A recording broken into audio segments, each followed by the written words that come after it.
할렐루야. 반갑습니다. 이 로마서 8장은 우리 김현호 목사님 금방 말씀하신 대로 굉장히 중요한 말씀입니다. 그래서 로마서 8장은 우리가 한 절 한 절이 다 어느 것 하나 빼놓을 수 없을 만큼 굉장히 중요하고 또 의미가 있습니다. 그래서 한 절 한 절이 다 은혜가 되고 또 도전이 되고 또 그렇습니다. 무엇보다도 오늘은 제가 이 성령을 따라 사는 사람이라고 하는 주제로 여러분들과 함께 말씀을 나누려고 합니다. 성령을 따라 사는 사람이란 도대체 어떤 사람인가 하는 거죠.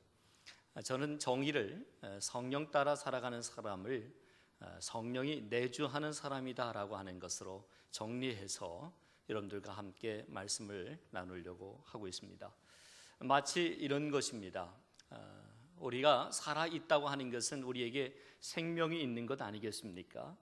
우리가 살아서 숨쉬고 있다는 것은 우리 안에 생명이 있기 때문에 살아 숨쉴 수 있는 것처럼 우리가 이렇게 예수 그리스도를 믿고 구원에 이른 이후로부터 지금까지 쭉 성령 하나님께서는 우리 안에 거하시고 함께 하심으로 인하여 우리가 혹 약할 때, 연약할 때 죄 가운데 육체의 소욕에 따라 움직이지 아니하도록 우리를 날마다 견책하시는 그 은혜 가운데 오늘 우리가 여기에 있다고 하는 것입니다.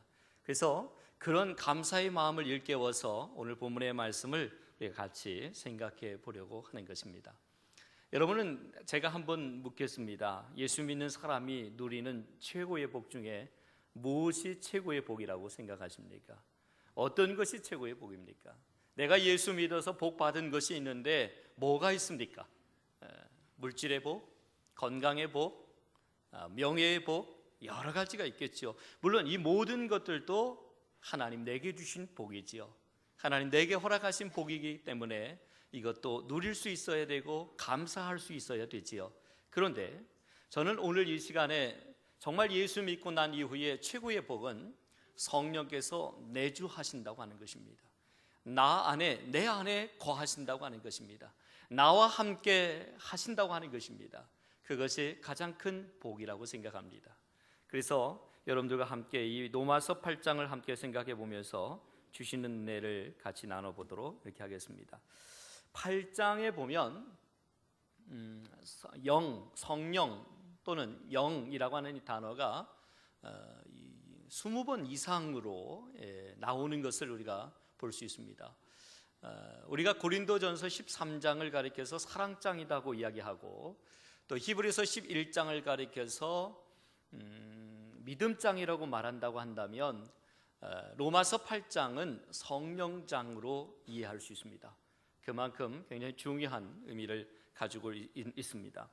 로마서 8장에는 육신을 따라 살아가는 사람과 성령을 따라 살아가는 사람을 대조시키고 있습니다. 계속 두 가지 관점에서 대조시키면서 특별히 성령을 따라 살아가는 사람의 모습을 밝히 보여주고 있는 것이 오늘 이 8장의 말씀입니다. 여기서 성령을 따라 살아가는 사람이라고 하는 것은 저는 성령의 내주하심을 통해 다스림을 받는 그런 사람을 가리켜서 성령을 따라 살아가는 사람이라고 정의하고 싶습니다. 즉 오늘 본문은 성령의 내주하심으로 생명의 성령의 법이 나를 다스리고 그로 인해 죄와 사망의 법에서 해방되었다고 하는 것을 우리가 같이 살펴보기를 원하는 것입니다. 만약에 우리 속에 성령이 내주하지 않는다면 어떤 일이 일어날까 한번 생각해 보세요. 성령께서 나와 함께 거하지 않는다고 한다면, 나와 동행하지 않는다고 한다면 어떤 일이 일어날까? 어떤 현상들이 일어날까 하는 것입니다. 어떤 일이 일어나겠습니까? 우리 일생 동안 우리 본래의 모습, 육신의 생각을 따라 살겠지요. 육신의 욕심을 따라 살겠죠. 육신의 어떤 그런 것들이 내 마음을 지배하겠죠. 내 생각을 지배하겠죠. 나를 다스리겠죠. 그럼 결과는 불보듯 뻔한 거죠. 어떤 결과가 우리 앞에 놓여져 있겠습니까? 그렇기 때문에 우리가 하나님의 자녀로서 거룩한 삶을 살기 위해서는 바로 하나님의 영이 우리 속에 있어야 된다고 하는 것입니다. 하나님의 성령이 내 안에 나와 함께 늘 거해야 된다고 하는 것을 우리가 생각해 봐야 하는 것입니다. 여러분 생각해 보세요. 한번 생각해 보세요. 거룩한 성령이 내 안에 거하신다는 것 정말 놀라운 일 아닙니까? 정말 감사한 일 아닙니까? 성령님이 내 안에 계신다고 하는 이 사실, 대단한 감사의 이유입니다. 그렇지 않습니까? 나 같은 사람에게도 성령이 들어오셔서 영원토록 나와 함께 한다는 것 대단히 감사합니다. 그보다 더 감사한 이유가 어디 있어요? 나같이 죄 많은 자가, 실수투성이고 부족한 자에게 성령님이 임하셔서 내 생명 붙어 있는 그 순간, 아니 영원토록 나와 함께 거하신다 라고 할 때 여러분들 그보다 더 큰 감사 이유가 어디 있을까 하는 생각입니다. 여러분, 하나님이 죄와 죽음에서 여러분들을 구원하시는 방법, 그리고 저를 구원하는 방법이 무엇입니까? 바로 성령님의 역할입니다. 성령님이 통해서 우리가 구원을 완성하는 거죠. 물론 예수 그리스도의 피 흘리심으로 끝난 겁니다. 더 이상 얘기할 거리가 없습니다. 그러나 예수 그리스도를 피를 힘입어서 우리가 구원이 됐지만, 그러나 여러분들 완전하십니까? 거룩하십니까? 죄의 쓴뿌리들이, 죄의 소욕이 나를 움직여 가지 않습니까? 나를 자꾸 유혹하지 않습니까? 나를 힘들게 만들고 괴롭게 만들고 갈등하게 만들지 않습니까? 내가 구원받았다고 끝나는 겁니까? 아니요. 여전히 나는 쓴뿌리들이 나를 좌우할 때가 있어요.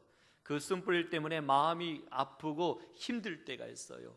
방황할 때가 있어요.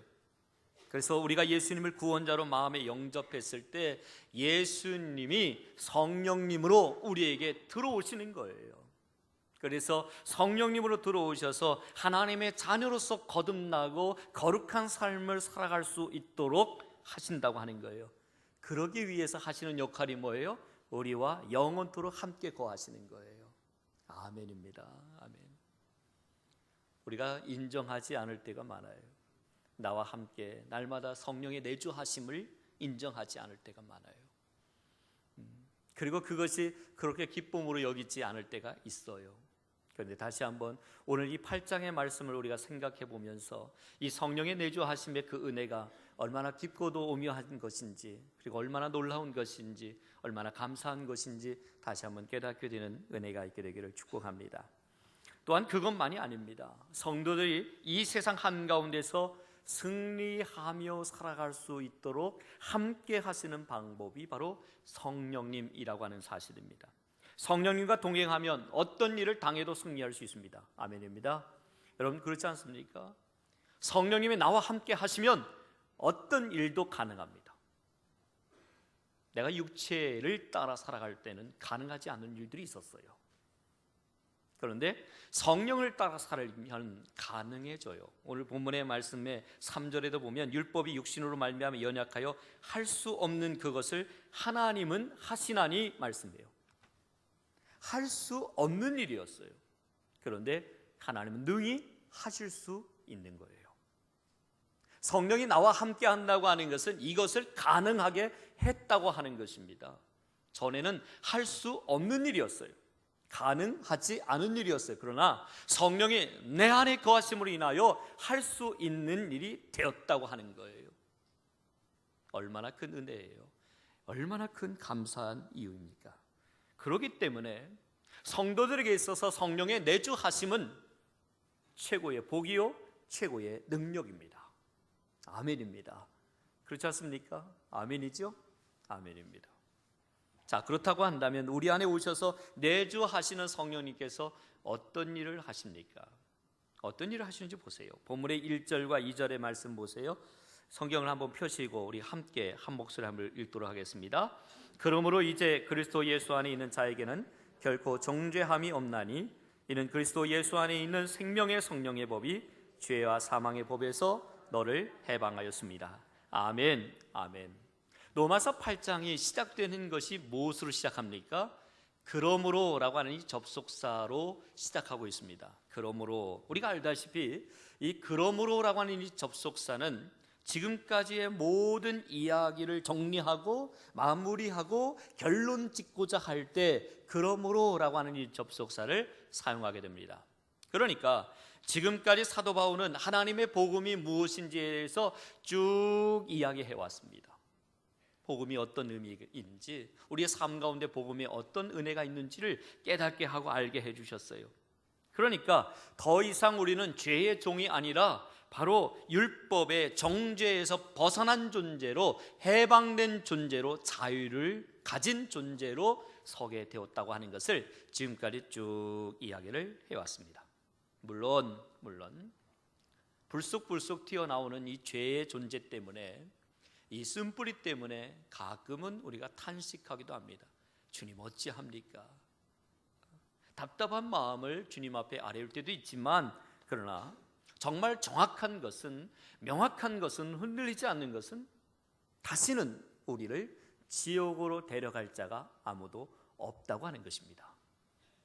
그것이 우리에게 말씀해 주죠. 바로 이런 모든 의미를 담아내고 이제 결론 짓는 이 부분에 와서 8장에서 그러므로 시작하는 겁니다. 그러므로 사도 바울이 로마서를 쓰면서 세 차례 아주 중요한 획을 긋는 이 세 번의 그 내용이 나오는데, 그것이 바로 이 그러므로라고 하는 접속사로 시작한다고 하는 것입니다. 찾아보면 그렇습니다. 첫째는 로마서 1장 18절로 3장 19절까지입니다. 여기는 어떤 내용들이 기록되어 있습니까? 유대인의 죄, 이방인의 죄, 우리 모두의 죄에 대해서 쭉 기록해 왔습니다. 그리고 그거에 대해서 지적하면서 그러므로 율법의 행위로는 그의 앞에 의롭다 하심을 얻을 육체가 없나니라고 이야기하고 있습니다. 율법의 행위로는 그의 앞에 의롭다 함을 얻을 육체가 없나니. 그 다음에 이제 두 번째 그러므로는 어디 있냐면 오늘 본문의 말씀의 8장 1절입니다. 그러므로, 그러니까 6장부터 7장에서 이 인간은 죄인임에도 불구하고 예수를 그리스도로 시인하고 주라고 고백했을 때, 연약한 중에도 성령의 내주하심으로 말미암아 참 자유를 얻게 되었다고 하는 것을 정리하여 우리에게 이야기하고 있는 것입니다. 마치 사도 바울은 오늘 본문을 시작하면서 이런 마음입니다. 오랫동안 정말 꽉 막힌 터널을, 깜깜한 터널을 통과하면서 드디어 통과하고 난 이후에 밝은 빛을 발견한 것처럼 그렇게 소리를 치고 있는 거예요. 해방되었다, 해방되었다. 그러므로 시작하면서 지금 결코 정죄함이 없나니 이는 그리스도 예수 안에 있는 생명의 성령의 법이 죄와 사망의 법에서 우리를 해방시켰다라고 외치고 있는 것입니다. 그 다음에 이제 세 번째는 로마서 12장 1절입니다. 12장 1절에 보면 그러므로 형제들아 내가 하나님의 모든 자비하심으로 너희를 권하노니 너희 몸을 하나님이 기뻐하시는 거룩한 산 제물로 드리라. 이는 너희가 드릴 영적 예배니라 말씀합니다. 하나님의 구원과 은혜를 받은 사람은 이렇게 살아야 된다라고 하는 것을 힘있게 강조하고 있는 말씀이 로마서 12장 1절의 말씀이라고 하는 것입니다. 자, 어쨌든 오늘 본문의 말씀에 다시 돌아가서 그러므로 이제 그리스도 예수 안에 있는 자에게는 결코 정죄함이 없나니 말씀합니다. 우리는 어떤 경우에도 더 이상 하나님 앞에서 죄인이라고 하는 이 고소를 당하지 않습니다. 그렇게 당할 이유도 없습니다. 왜냐하면 성경에 분명히 이야기합니다. 그리스도 예수 안에 있는 자에게는 결코 정죄함이 없다고 이야기합니다. 왜 그렇습니까? 이유는 분명합니다. 성령님 때문에 그렇습니다. 성령님은 저와 여러분들을 모두 정죄에서, 그 죽음에서 해방시켰다라고 하는 것을 오늘 본문은 이야기합니다. 그리스도 예수 안에 있는 생명의 성령의 법이 죄와 사망의 법에서 너를 해방하였다라고 이야기하고 있습니다. 여기서 이 생명의 성령의 법이, 즉 우리 안에 내주하시는 성령님께서 율법의 정죄와 사망의 법에서 우리를 해방시켰다고 하는 것을 이야기하고 있는 것입니다. 예를 들면 이런 겁니다. 죄를 지은 사람이 이제 때가 돼서 석방을 시키고자 할 때, 저는 잘 모르지만 이야기를 들어보니 석방시킬 때 판사가 이 석방서를 써주어야 된다라고 하는 것을 듣게 되었습니다. 그래야만 교도소 소장이 그것을 근거로 해서 이 사람을 풀어주게 된다고 하는 거지요. 마찬가지로 여러분, 예수님의 십자가가 바로 하나님이 내어놓으신 석방서라고 하는 거예요. 이것을 근거로 자유를 누리게 되는 거예요. 이것 때문에 참된 자유를 누릴 수 있게 되는 겁니다. 성령님은 이 석방서를 근거로 해서 죄와 사망의 문을 활짝 열고 우리를 해방시켜 준 거라고 하는 것입니다. 물론 여기에서 시간적인 차이는 있다고 먼저 생각해 볼 필요가 있어요. 그것은 무슨 이야기냐면 예수님의 십자가 사건은 2000년 전에 있었던 일 아닙니까? 그 사건 아닙니까? 그럼에도 불구하고 성령님은 이 2000년 전의 사건이 오늘을 살아가고 있는 우리에게 있어서 지금 우리 안에 일어난 사건이 되도록 실제로 일하시고 역사하신다고 하는 의미인 것입니다. 그러니까 예수님의 십자가의 죽음과 부활이 실제 우리 자신의 사건이 된 것은 바로 우리 안에 계신 성령님이 하시는 역할이고 일이라고 하는 것입니다. 아멘입니다. 성령님이 깨닫게 하시고 알게 하시고 그것을 고백하게 하고 그것을 따라 살아갈 수 있도록 하신다고 하는 것입니다. 만약에 이렇게 물을 수도 있습니다. 2000년 전에 예수님의 십자가 사건이 도대체 나와 무슨 상관이 있느냐라고 물을 수 있습니다. 그것이 무슨 상관이 있느냐? 그렇게 말한다면 그 사람은 아직 그 성령의 내주하심을 경험하지 못했거나 아니면 여전히 성령의 내주하심을 거부하고 있는 것이라고 생각할 수 있는 것입니다. 성령의 내주하심을 기뻐하고 또 환영하는 자라고 한다면 그것이 믿음으로 다가올 수 있습니다. 그러나 그렇지 않는다고 한다면 그것이 그렇게 이유를 들어야 되고 설명해야 될 이것으로 우리가 생각해 볼 수 있는 것입니다. 여러분, 우리가 분명히 아셔야 되는 것이 있어요. 그것은 뭐냐면 십자가에서 죽으시고 부활하신 그 예수님이 성령으로 지금 저와 여러분 안에 내주하신다고 하는 사실입니다. 그것이 바로 이 성령 하나님의 역할이에요. 여러분들 느끼십니까? 성령이 하나님이 나와 함께 하시고 내 안에 거하시고 나를 다스리시고 나를 통치하시고 나를 이끄신다고 하는 것 알고 계십니까? 본문의 3절과 4절을 한번 우리 같이 한번 읽어보겠습니다. 자, 시작. 율법이 육신으로 말미암아 연약하여 할 수 없는 그것을 하나님은 하시나니 곧 죄로 말미암아 자기 아들을 죄 있는 육신의 모양으로 보내어 육신의 죄를 정하사 육신을 따르지 않고 그 영을 따라 행하는 우리에게 율법의 요구가 이루어지게 하려 하심이니라. 아멘. 우리가 알다시피 율법은 하나님이 주신 선한 법이었습니다. 아주 선한 법이에요. 우리를 괴롭히게 하려고 우리를 힘들게 하려고 주었던 것이 아닙니다. 하나님께서 우리에게 주신 선한 법이었습니다. 하나님은 이 율법을 통해서 우리에게 요구하시죠. 거룩한 삶을 살아가라고 요구하십니다.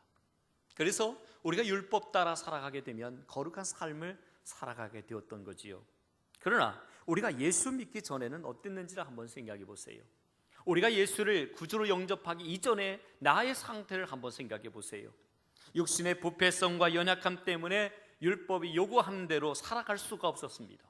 그러지 않습니까? 인간이 너무 연약하기 때문에 또 죄의 부패로 인해서 우리가 그 율법 따라 살아간다고 하는 것이 그렇게 쉽지 않았던 일입니다. 참으로 어려운 일이었습니다. 하나를 지키면 2개를 범하게 되고 2개를 지키면 10개를 범하게 되는 것이 우리 인간의 실존이었습니다. 우리의 모습이었습니다. 이 율법을 이루는 삶을 살아갈 수 있도록 한다고 하는 것, 그렇게 쉽지 않은 삶이었습니다. 하나님이 보실 때 우리의 모습은 전혀 가망이 없었던 모습이었습니다.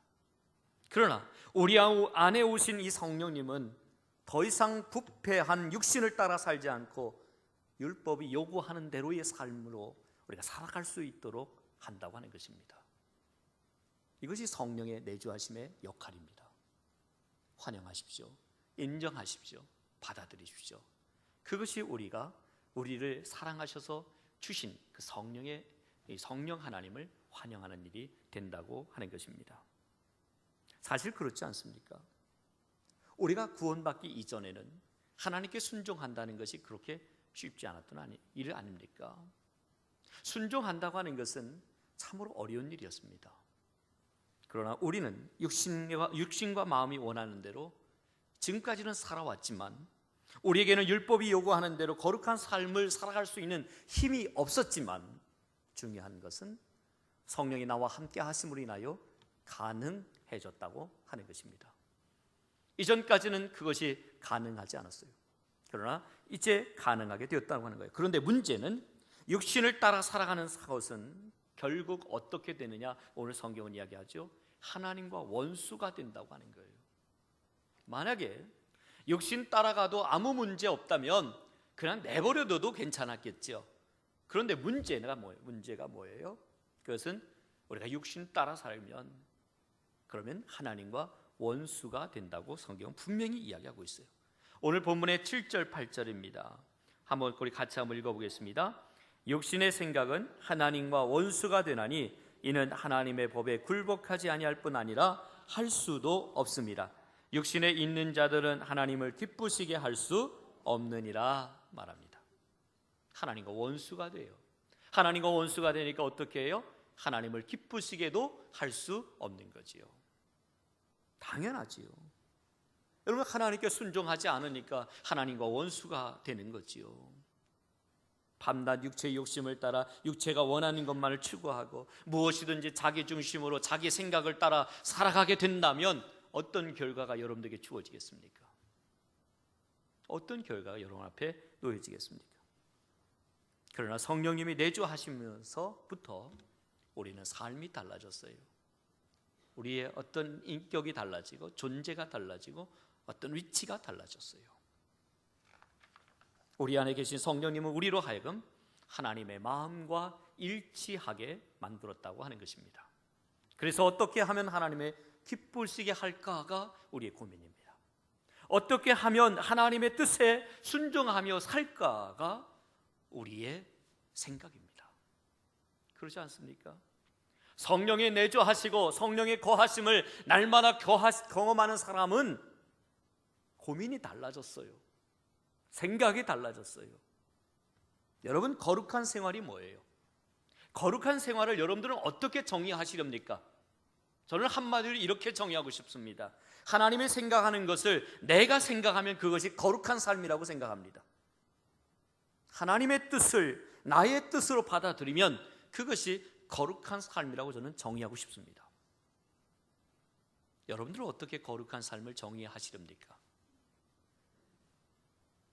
우리가 성령을 따라 살면 결국 우리 안에 계신 성령님이 우리를 율법이 요구하는 거룩한 삶을 살아갈 수 있는 자리까지 인도하신다고 하는 사실을 아십니까?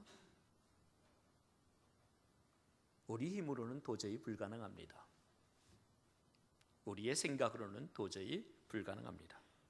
그러나 우리 안에 계신 그 성령님으로 말미암아 우리는 가능해졌습니다. 그 율법이 요구하는 이 거룩한 삶의 자리까지 나아갈 수 있도록 우리를 인도하실 수 있다고 하는 것입니다. 그런데 여기서 꼭 알아야 할 것이 있어요. 오늘 성경의 말씀의 5절 6절입니다. 5절 6절 말씀 우리 함께 다시 한번 읽겠습니다. 육신을 따르는 자는 육신의 일을, 영을 따르는 자는 영의 일을 생각하나니 육신의 생각은 사망이요 영의 생각은 생명과 평안이라. 아멘. 아멘입니다. 자, 여기 보면 육신의 생각은 뭐라고 합니까? 사망입니다. 그러나 영의 생각은 생명과 평안이다 말씀합니다. 정말 비교할 수 없을 만큼 엄청난 차이를 가지고 있습니다. 육의 생각을 가지고 살아가는 사람들은 결론은 사망입니다. 그러나 영의 생각을 가지고 살아가는 사람의 결론은 생명과 평안입니다. 여기서 생명과 평안은 육체를 따라 살아가는 사람들은 결코 맛볼 수 없는 것임을 아셔야 됩니다. 육체의 소욕을 따라 살아가고자 하는 사람은 결단코 경험할 수도 느낄 수도 알 수도 없는 것이라고 하는 것입니다. 그 생명과 평안. 대체로 성령이 없는 사람의 공통된 특징 중에 하나가 무엇인지 아십니까? 그것은 매사에 두려움을 느낀다고 하는 것입니다. 성령님의 그 안에 없는 사람은 결코 평안할 수 없어요. 왜요?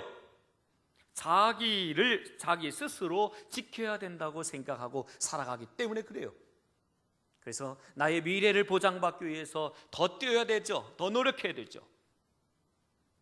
그런데 결국 그 안전과 보장은 나로부터 오는 것이 아니라 하나님으로부터 주어진다는 사실을 아십니까?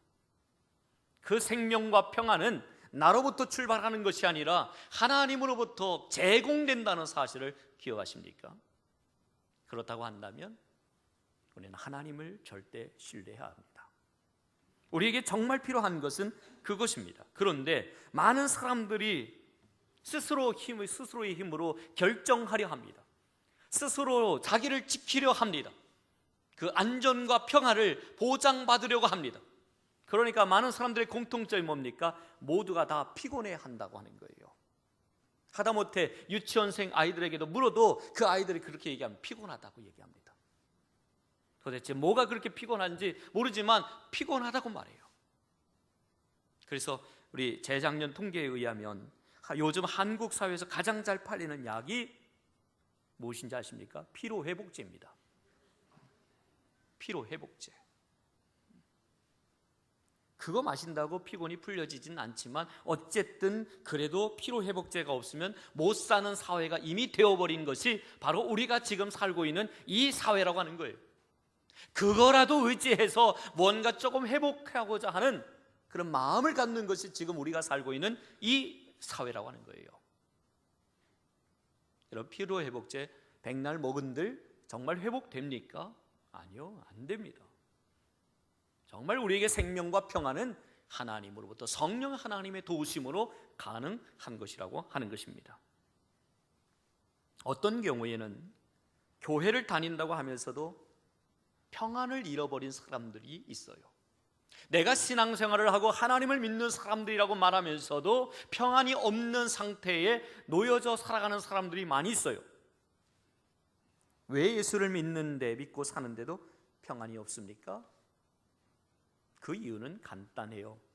성령의 생각을 따르지 않기 때문에 그래요. 성령의 도우심을 구하지 않기 때문에 그래요. 성령께서 말씀하시는 것이 아니라 육체의 생각을 따르고 육체를 따라 살기 때문에 평안이 없을 뿐만 아니라 여전히 계속적으로 찾아오는 게 뭐예요? 신앙적 갈등만 남는 거예요. 그러니까 자꾸 힘든 거예요. 그러니까 자꾸 지치죠. 사랑하는 여러분, 육체를 따라 살지 마시고 성령을 따라 살아가시기를 축복합니다. 누가 뭐라고 해도 예수 믿는 사람들 안에는 예외 없이 성령님이 내주하심을 믿으시기를 바랍니다. 그 성령의 내주하심으로 말미암아 오늘 내가 서 있는 이유이고 내가 생명과 평안을 얻을 수 있는 유일한 그 대안이라고 하는 사실을 기억하시기를 원합니다. 오늘 본문의 구절을 다시 한번 같이 읽어보겠습니다. 시작. 만일 너희 속에 하나님의 영이 거하시면 너희가 육신에 있지 아니하고 영이 있나니 누구든지 그리스도의 영이 없으면 그리스도의 사람이 아니라. 보십시오. 성령을 모시고 사는 자는 그들이 바로 그리스도의 사람이다 라고 이야기하고 있습니다. 그렇기 때문에 한 사람이 진짜 예수 믿는 사람인지 아닌지라고 하는 것을 구별하는 조건이 다른 것이 아니라 정말 그 사람 안에 성령님이 계시는가 그렇지 않은가 하는 것입니다. 그리스도의 영이 없으면 그리스도의 사람이 아니라고 성경은 분명히 명확하게 우리에게 말씀해 주고 있습니다. 여러분 안에 성령님이 계십니까? 아멘입니다. 내 안에 성령의 하나님이 계십니다. 성령 하나님 때문에 내가 살아갈 이유가 있는 것입니다. 아멘입니다. 그렇다면 여러분, 성령을 따라 산다는 것이 뭡니까? 어떤 삶을 가리켜 성령을 따라 산다고 할 수 있습니까? 오늘 본문의 12절 13절 말씀 한번 보겠습니다. 자, 시작. 그러므로 형제들아, 우리가 빚진 자로 내 육신에서 져서 육신대로 살 것이 아니로다. 너희가 육신대로 살면 반드시 죽을 것이로되 영으로서 몸의 행실을 죽이면 살리니. 아멘. 여기에도 그러므로라는 접속사가 나와요. 이 그러므로라고 하는 접속사는 앞에서 말한 것을 다시 한번 확인시켜주고 있는 표현입니다. 앞의 말이 대략 이런 뜻이에요. 성령이 너를 죄와 사망의 법에서 해방시켰다. 성령이 너희 생각을 바꾸어서 영의 생각을 하고 하나님을 기쁘시게 하는 사람으로 만들었다. 이제는 너희가 육에 있지 않고 영에 있다는 사실을 명심하길 바란다. 그렇기 때문에 이제는 육신대로 살면 결코 안 된다라고 하는 거예요. 무슨 말입니까? 옛날에는 육신에게 빚지고 살았지만 이제는 아니라고 하는 거예요. 이제는 우리는 성령님께 빚진 자가 되었다고 정의하고 있어요. 여기서 빚진다고 하는 것은 다름 아니라 책임을 지게 되었다라는 뜻입니다. 책임을 지게 되었다. 그러니까 성령의 사람이 된 이상 우리는 더 이상 육신에게 끌려다니는 어떤 빚쟁이처럼 그렇게 행동해서는 안 된다고 이야기하는 거예요. 말 한마디를 해도 이제는 육신에게 빚진 자처럼 말하지 말라는 거예요. 우리는 흔히 이런 생각을 합니다. 세상이 너무 악해가지고 너무 악해서 어떻게 죄짓지 않고 살아갈 수 있느냐라고 물어요. 마음이 원인오되 육신이 약하다 말합니다. 그런데 이런 말을 하지 말라는 거예요. 이런 말은 다 육신에 빚져서 끌려다니는 사람의 모양이라고 하는 거예요. 여러분, 육신대로 살면 반드시 죽게 됩니다. 그렇기 때문에 이제는 단호하게 영으로서 몸의 행실을 죽여야 합니다. 우리 안에 뿌리내리고 있던 육신적인 것들을 단호하게 무너뜨리고 죽이려고 하는 것입니다. 그것이 오늘 우리가 읽은 13절에서 보면 영으로서 몸의 행실을 죽이라고 합니다. 여기서 죽이라고 하는 것은 아주 강한 표현이에요. 죽인다고 하는 말은 꼼짝 못하게 한다, 끊어버리게 한다라고 하는 뜻입니다. 여기서 또 죽여야 한다라고 하는 것은 현재 동사로 쓰여졌다고 합니다.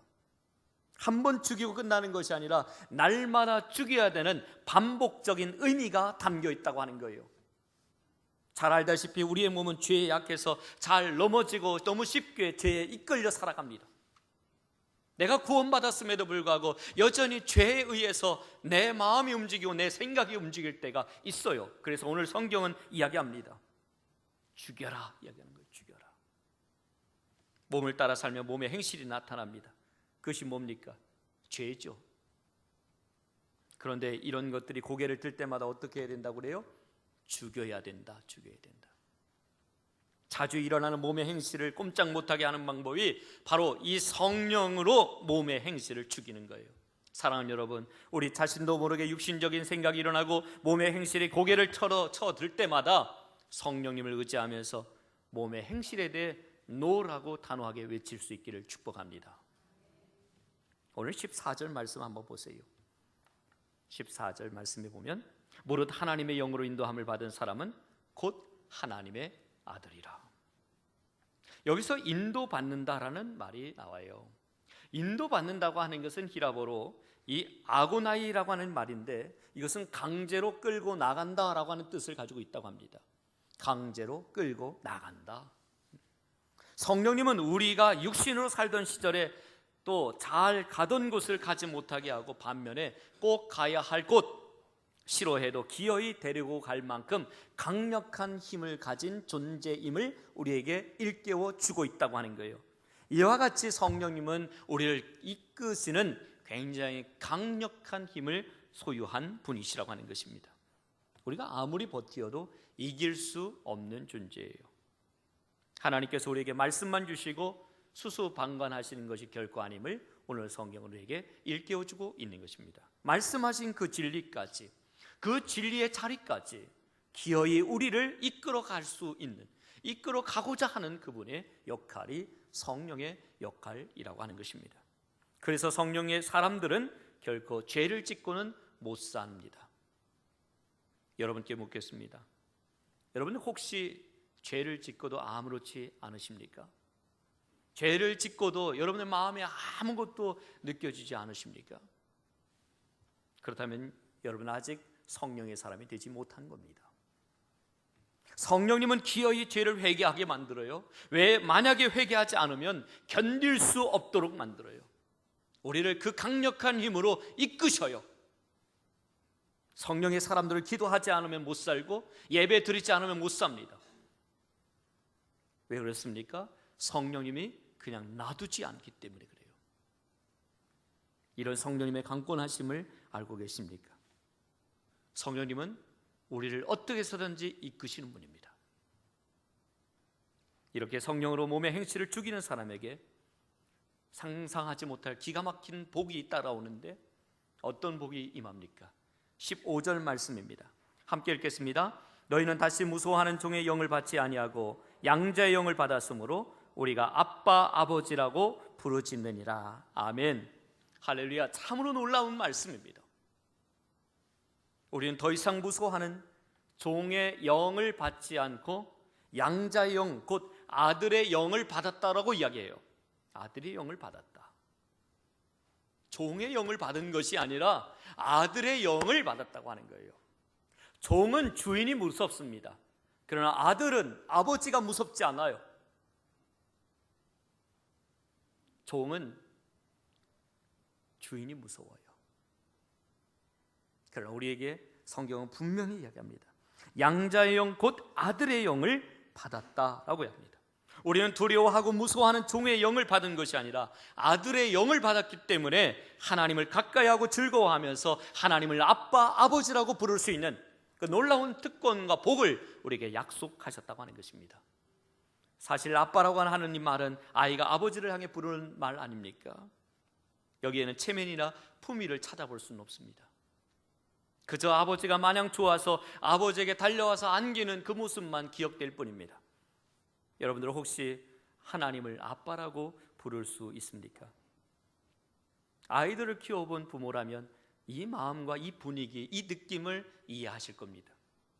아이들이 아빠라고 부르고 품에 안길 때 그때 얼마나 행복합니까? 얼마나 마음에 기쁨이 찾아옵니까? 그러나 어느 날 훌쩍 커버린 아들이 아버지 또는 아버님이라고 부르면 굉장히 징그럽게 느껴지죠. 그 느낌 아시잖아요. 어떤 느낌인지 아시잖아요. 오늘 성경에 분명히 이야기해요. 누가 하나님을 아빠, 아버지라고 부를 수 있겠습니까? 바로 성령의 사람들입니다. 우리 안에 계신 성령님은 우리가 나이가 어떠하든지 간에 하나님을 향하여 아빠, 아버지라 부르며 하나님을 향하여 즐거움을 누릴 수 있는 축복을 약속하셨다고 하는 것입니다. 반면에 성령의 은혜를 모르는 사람들은 쑥스럽고 어색해서 하나님을 아빠, 아버지라고 결코 부를 수 없는 거예요.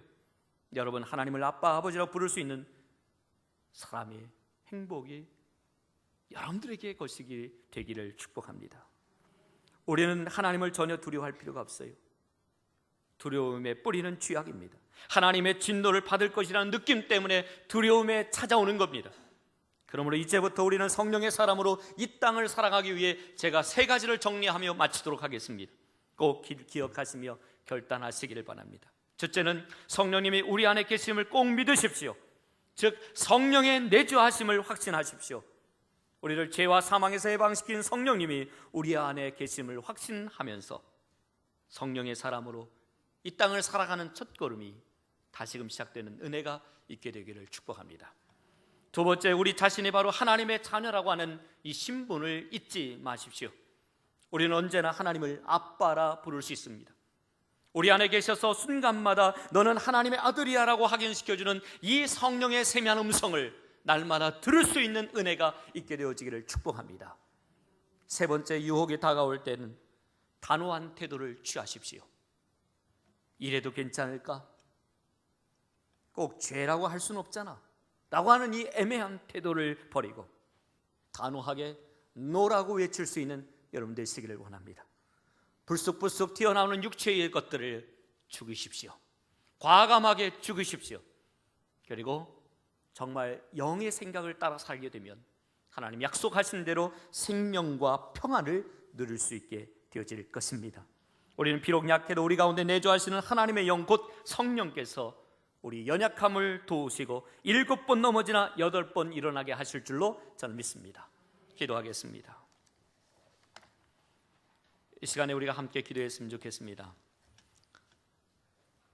내 안에 계시는 그